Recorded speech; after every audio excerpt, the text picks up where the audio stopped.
inflammation is not the cause. Inflammation is the result of our survival drive. Because when we want to survive, we either use our sympathetic nervous system, we either fight, right?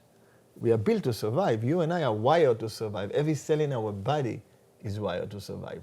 So we either respond with fight, which equates to inflammation, or we run away, we flight, we hide, which equates to isolation, to creation of microenvironment in the body. And this will translate in the body into biofilm, arteriosclerotic plaque, an area of isolation where cancer can grow because you're creating the microenvironment. So actually what drives us to survive is what causes us to be sick.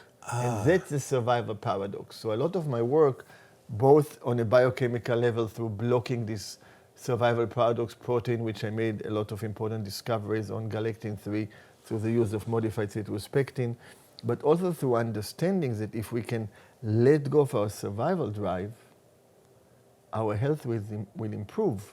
And while every cell in our body wants to survive, wants to take in nourishment and wants to put out what it considers toxic, there's one organ in the body, the heart, which takes all the dirty blood from everybody, connects with the universe, and then gives us clean blood without discrimination. So I'm simplifying it because we have a little bit of time. But what it equates from the point of view of pain, when we have a time to take a deep breath, when we have time to loosen up the contraction by opening up, by not being so self-focused. Because when the cell is self-focused, when the cell goes into survival mode, it changes its metabolism through receptors on the cell membrane, insulin receptors. We produce energy in an environment of crisis. When we're in crisis, we need energy fast, right? So we can produce energy through glycolysis 100 times faster, but only 5-6% efficiency. And the byproduct is lactic acid, which is one of the key drivers of chronic pain. In fibromyalgia, in tightness, all these contractions, we don't get normal metabolism. This, of course, will affect mitochondrial function, will affect neuroinflammation, will affect every part in the body. So the deeper understanding of looking at pain and inflammation is the process of letting go. Pain tells us that something is wrong. So when we look at pain, there are two parts to pain. Somebody who had pain, who has pain.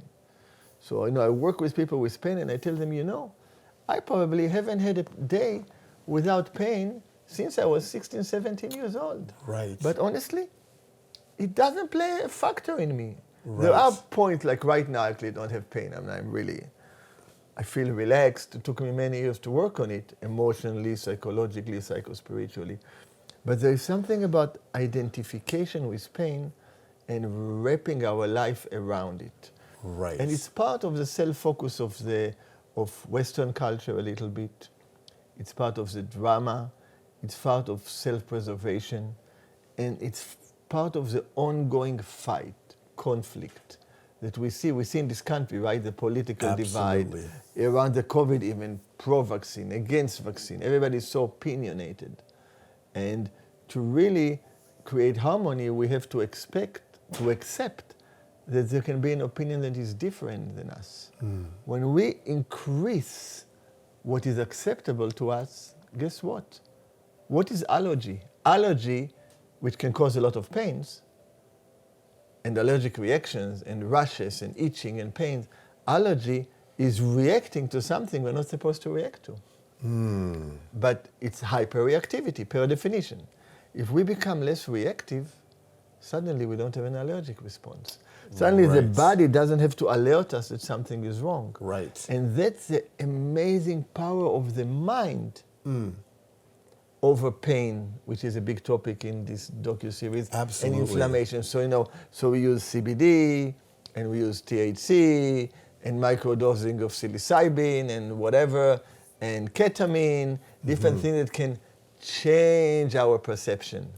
Interesting. But our mind has the power to change its perception without all these substances. Interesting. I know it from my own experience. I know it from when I work with people. I know it from when I teach meditation and healing and people with chronic pain. It goes away in a few days. Right. Because when we change our relationship to ourselves and to environment, when we open our heart, it changes our neurotransmitters. There is more serotonin. The blood barrier is functioning better. There is less neuroinflammation in the brain.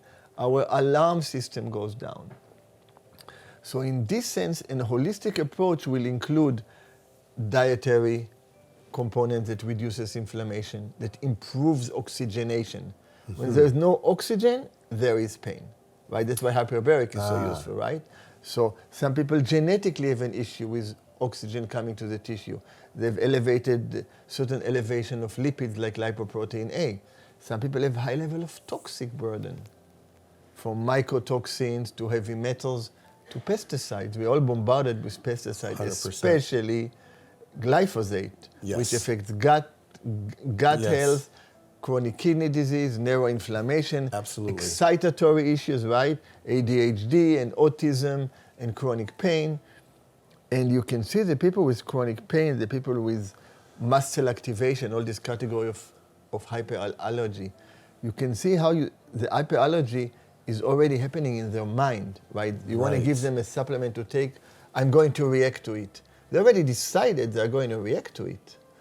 In their mind, they already have the response. So of course it's not going to work. Sure. So the idea is to be as open as we can. Now, it's not easy to do. That's where meditation comes into play. And that's where taking a deep breath. If we take the time Something to so breathe simple. enough, Yes. there's more oxygen to the cell. It moves from an emergency status, survival status, to a normal status. The mitochondria opens up.